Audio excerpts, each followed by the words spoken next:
Ce message vous a été préparé par le Ministry of Unlimited Holy Ghost et vous êtes avec Mauro Dieu d'amour, volume 2, la venue du royaume de Dieu. Que la paix et la grâce vous soient données de la part de notre Seigneur Jésus-Christ. Sermon 278, l'évangile de Jésus-Christ. Prions. Père éternel, nous te louons, nous te remercions. Tu nous as gardés et tu nous donnes notre occasion d'écouter ta parole. Merci Seigneur. Au nom de Jésus-Christ, nous prions Père.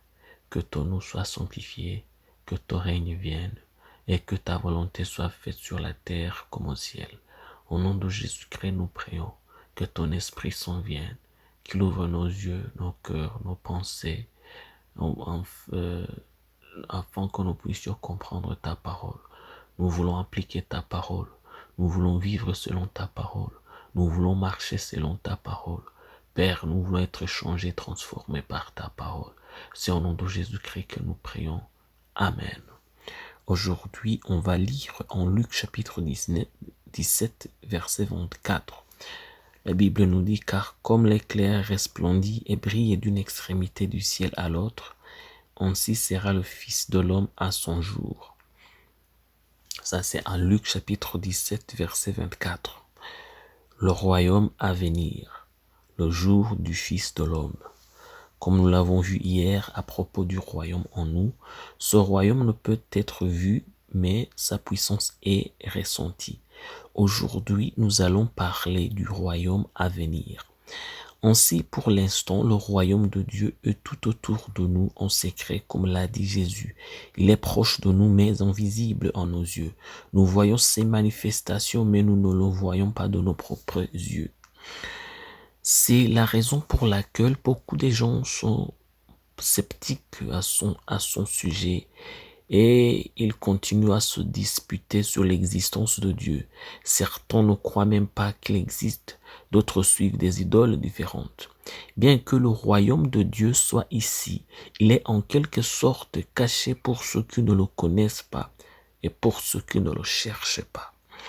Mais au jour du Fils de l'homme, qui est le jour de la révélation du Christ, alors le royaume de Dieu sera rendu public, non plus en secret, mais publiquement. C'est pourquoi les Écritures disent que tous les yeux le verront. Ça, c'est en Apocalypse, chapitre 1, verset 7. La Bible nous dit, « Voici, il vient avec les nuées, et tout œil le verra, comme ceux qui l'ont percé, et toutes les tribus de la terre se lamenteront à cause de lui. » Oui, Amen. Ça, c'est en Apocalypse, chapitre 1, verset 7. Les nations du monde le pleureront tout simplement parce que tout au long de son existence, elles ont cru qu'il n'avait jamais existé. Elles se sont enorgueillies en pensant qu'elle n'était pas le Créateur. Elles pleureront à cause de toutes les chances de se repentir qu'elles ont perdues. Ce jour est en secret. Aucun homme ne connaît le jour ni l'heure. Mais les choses qui se produiront ce jour-là ne sont pas de secret. Au contraire, tous les secrets seront rendus publics, car Dieu, qu'il méprisait, jugera les morts et les vivants, afin que chacun reçoive la récompense qui lui est due pour ses actes. Prions. Père éternel, nous te louons, nous te remercions. Nous venons de comprendre qu'il y aura un jour que ton royaume sera rendu public dans les yeux de toutes les créatures du monde. Au nom de Jésus-Christ, Père, nous te remercions. Nous te remercions, Père, nous te remercions d'avoir compris cela. Mais nous te demandons aussi, Père, que tu nous donnes la force de toujours être prêt à ta retour. Au nom de Jésus-Christ, donne-nous l'endurance dans la justice pour que le jour que le Christ nous trouve en paix, nous trouve aussi fidèles à son apparence. C'est au nom de Jésus-Christ que nous prions. Amen. La promesse d'aujourd'hui, on va la trouver en 2 Pierre, chapitre 3, versets 9 à 11. La Bible nous dit, le Seigneur ne tardait pas dans l'accomplissement de la promesse comme quelques-uns le croient, mais il use de patience envers vous, ne voulant pas qu'aucun périsse, mais voulant que tous arrivent à la repentance. Le jour du Seigneur viendra comme un voleur.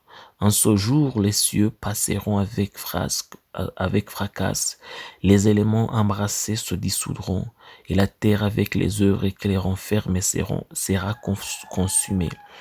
Puisque donc toutes ces choses doivent se dissoudre, quelles ne doivent pas être la sainteté de votre conduite et votre piété. Ça, c'est en 2 Pierre, chapitre 3, versets 9 à 11. Que Dieu vous bénisse d'avoir écouté sa parole. Que Dieu vous bénisse d'être avec nous. Je prie pour vous que Dieu vous remplisse de son Esprit Saint. Je prie pour vous que Dieu vous remplisse de sa parole. Je prie pour vous que Dieu vous remplisse de l'amour, de l'humilité, de la sainteté, de la piété. Au nom de Jésus-Christ, je prie pour vous que l'amour de Dieu soit avec vous, que la volonté de Dieu soit avec vous, que le royaume de Dieu soit avec vous. Au nom de Jésus-Christ, je prie pour vous que Dieu vous bénisse, afin que dans tout ce que vous faites, vous le faites pour le plaisir du Seigneur. C'est au nom de Jésus-Christ que je prie pour vous, que vous soyez bénis. Amen.